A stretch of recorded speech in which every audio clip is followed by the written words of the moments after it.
Oke, sekarang kita bahas yang pertama dulu untuk pengertian perencanaan karirnya ya.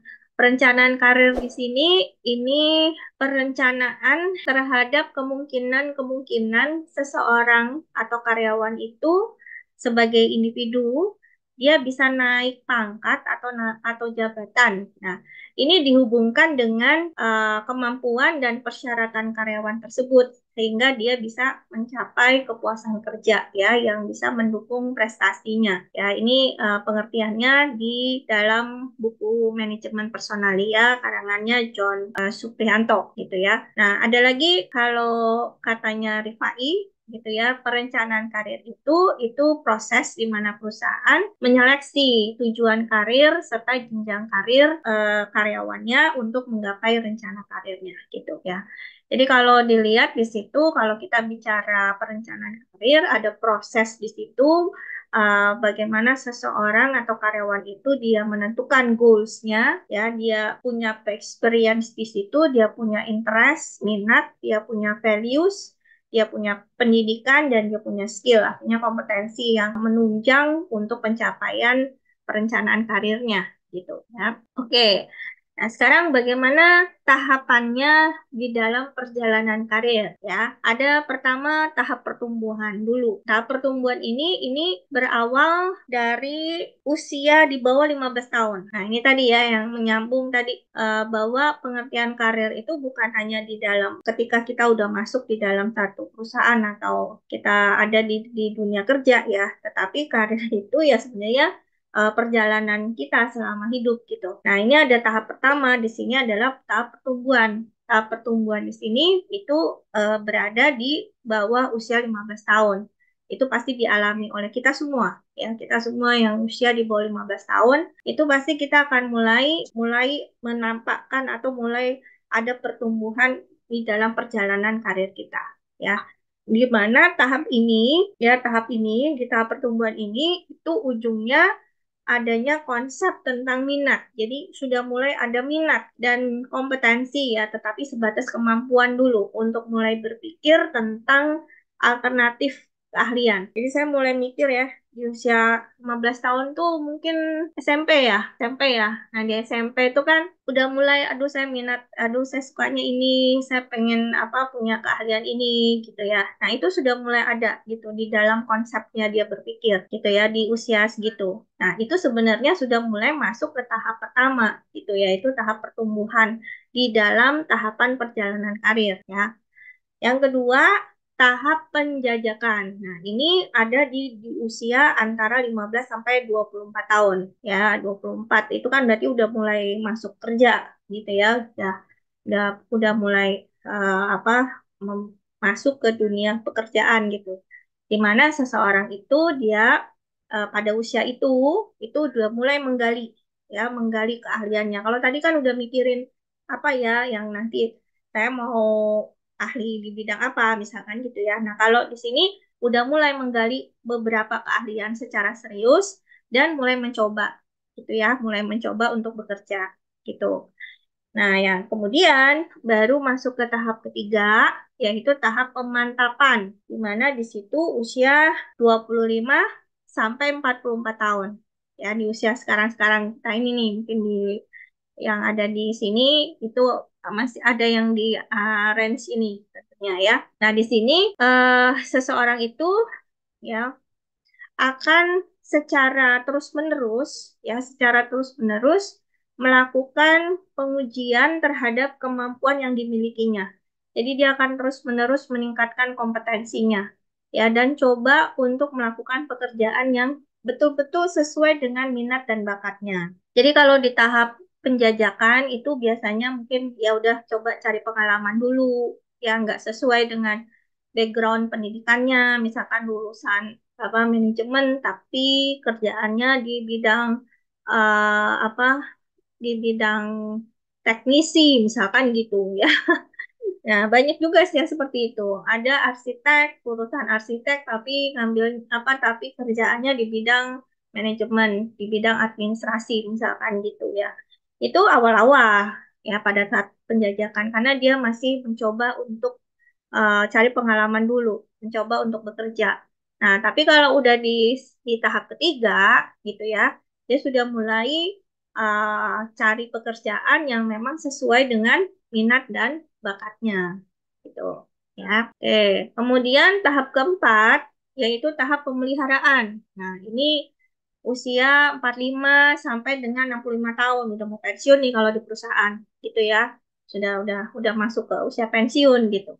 Nah, jadi di sini di dalam tahap pemeliharaan ini ya dia juga apa sudah tidak lagi berusaha untuk cari pekerjaan baru ya, tapi bisa mempertahankan pekerjaan yang sekarang atau beralih profesi gitu. Ya, beralih profesi seperti yang tadi saya bilang, misalkan dia juga sudah jadi konsultan malah jadi independen gitu ya. Sudah mulai banyak yang pindah kuadran ya. Pernah tahu kuadran cash flow kuadran Robert T. Kiyosaki nggak? Pernah dengar nggak? Belum pernah, Bu. Hah? Belum, Bu. Belum, belum. Belum? Masa? Coba nanti cari ya. Jadi itu Robert T. Kiyosaki itu dia melakukan observasi terhadap dari mana sumber penghasilan manusia gitu ya. Jadi sumber penghasilan manusia itu berasal dari mana aja sih? Nah, sampai akhirnya dia menemukan sumber penghasilan manusia itu ada di 4 kuadran ya yang disebut dengan cash flow kuadran. Cash flow kuadran ini di apa sumber pendapatannya seseorang itu dibagi jadi 4 ya. Yang pertama, kuadran pertama itu adalah sebagai karyawan atau employee gitu. Jadi dimulai dari dia sebagai karyawan. Nah, kuadran yang kedua itu adalah self-employed. Itu ada di posisi kiri. Jadi kalau kita buat kuadran kan segi empat gitu ya. Nah, di sebelah kiri, ya sebelah kiri itu atas dan bawah. Yang pertama itu employee, yang di bawahnya itu adalah self-employed atau bekerja sendiri, mandiri gitu. Jadi dia punya, misalkan dia dokter, dokter dia praktek sendiri gitu. Jadi dia tidak bekerja di dalam satu rumah sakit ya sebagai bagian dari rumah sakit, tapi dia praktek mandiri gitu. Atau dia sebagai sebagai konsultan, dia sebagai apa pengacara misalkan gitu ya. Nah, itu self employed gitu. Ya, dia punya usaha sendiri, dia jalanin sendiri, dia buat-buat sendiri gitu ya, itu self employed. Nah, itu ada di kuadran kiri ya. Jadi ada yang kita sebut dengan active income. Active income artinya bekerja baru dapat income gitu ya. Jadi bekerja, berusaha baru income-nya dapat gitu. Nah, di kuadran yang di sebelah kanan, ya, ada di kuadran yang ketiga, itu yang sumber pendapatan itu bisa diperoleh ketika seseorang itu dia menjadi business owner. Jadi sebagai pemilik bisnis. Ya, dia bangun sistem, bukan pedagang ya. Kalau kalau pedagang adanya di self employed tadi.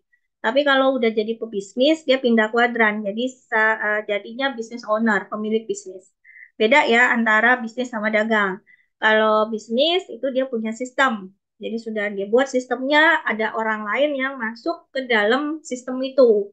Jadi dia punya karyawan, dia udah punya kantor sendiri, dia punya karyawan, dia udah bikin aturan segala macam di situ ya. Ada SOP-nya juga jelas semua dan diikuti oleh orang-orang yang masuk di situ gitu. Itu adalah business owner ya, ada di kuadran ketiga. Nah, kuadran yang keempat yang di bawahnya business owner itu yang tertinggi yaitu investor. Nah, dua ini yang di kuadran kanan itu adalah passive income. Jadi mereka apa eh, kayak orang yang punya bisnis, dia kan nggak harus ada di situ gitu ya, yang menjalankan orang lain gitu, tapi uang mengalir ke dia gitu. Jadi dia dia diam aja atau dia duduk aja di rumah gitu ya. Atau investor dia nanam saham, dia dia naruh apa investasi di mana, hasilnya ya dia tunggu aja gitu kayak gitu. Jadi uang yang bekerja untuk dia itu namanya passive income gitu ya. Nah, jadi di sini ketika di tahap pemeliharaan itu ada orang-orang yang uh, sudah mulai mikirin untuk pindah kuadran gitu.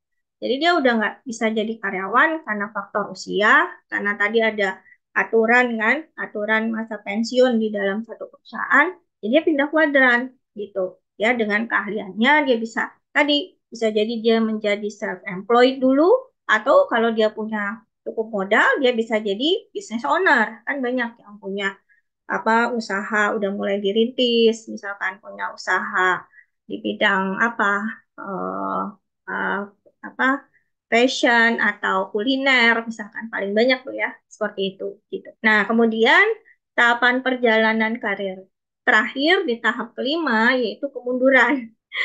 Ya, ini sama seperti siklus kan ya, siklus hidup ya. Jadi terjadi di atas usia 65 tahun. Nah, di mana di sini memang seseorang itu berada dalam tahap kemunduran yang memang pada umumnya tidak lagi bekerja. Ya, sudah di rumah, menikmati masa pensiunnya gitu ya.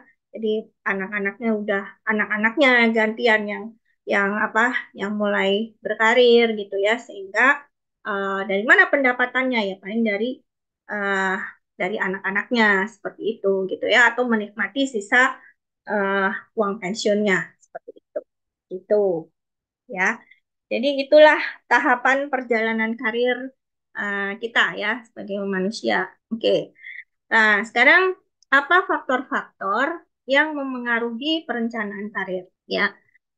Yang pertama kita lihat dari tahap kehidupan karir dulu ya di mana di sini seseorang itu dia pasti akan berubah secara terus-menerus, lalu memandang perbedaan dari setiap karirnya itu dari berbagai tingkatan, ya, dari karir awal, ada karir pertengahan, terus juga ada karir akhir.